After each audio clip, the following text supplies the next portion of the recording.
Hi friends అందరికీ నేను చెప్పేది ఏంటంటే యేసు ప్రభు అయినా యేసుపరుడైనా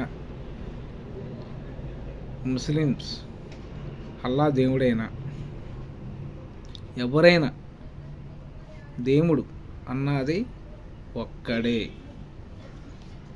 నీలోని దేవుడు ఉంటాడు, నాలోని దేవుడు ఉంటాడు, సృష్టి మొత్తం దేవుడే ఉంటాడు. కానీ లైకుల గురించి దేవుణ్ణి ఏ దేవునైనా ఎగతాళిగా చేస్తున్నారు. అది కరెక్ట్ అయినా కాదు, అది కరెక్ట్ కాదు. కాబట్టి మీరు ఇన్స్టాగ్రామ్లో చెప్పండి, ఫేస్బుక్లో చెప్పండి, అన్నిటిలోనూ చెప్పండి. నా అనుభవం ఏంటంటే దేవుణ్ణి తక్కువ అంచనా వేయకూడదు. ఎవరైనా సరే దేవుణ్ణి తక్కువ అంచనా వేస్తే మనల్ని మనమే వేసుకున్నట్టు. ప్రపంచం అంతా ఒకటి, దేవుడు కూడా ఒకటే.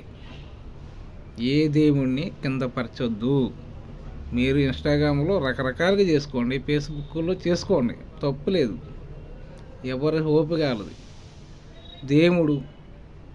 దేవుడైనా దేవత అయినా ఎవరైనా అందరూ ఒకటే. అమ్మాయినా తండ్రి దేవుడు నానైనా అందరూ ఒకటే. కాబట్టి అందరూ హ్యాపీగా చేసుకోండి ఇన్స్టాగ్రామ్. ఇవన్నీ దేవుణ్ణి కిందపరచొద్దు. మనుషుల మీద, కుక్కల మీద, వాటి మీద, వీటి మీద, అన్నిటి మీద చేసుకోండి. అది కరెక్ట్ అయిన పద్ధతి.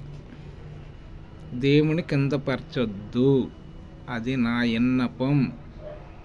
సాటి మానవుడిగా నేను చెప్పేది అది. ఇది నచ్చిద్దని నేను అనుకుంటున్నా.